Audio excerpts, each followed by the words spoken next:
bon gars yi rapport Cour des comptes bi dinañ si ñëw lu mu gën a yaatoo dinañ si def vidéo yu extraordinaire entre temps ñu wax si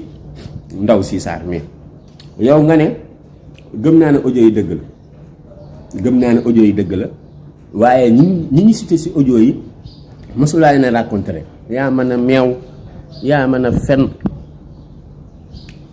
Madiambal génnul barki démb ne ñëw na raconté waxtaan ngeen 2 heures de temps keroog bi nga enregistré Mamour Diallo mun naan la nama naa la xanaa nam mooma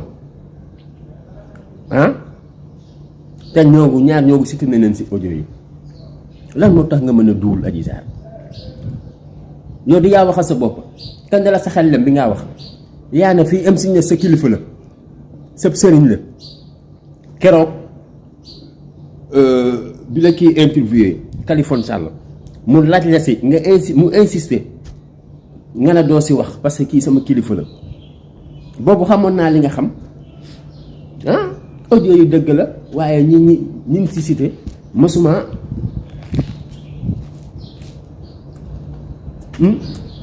leen a raconté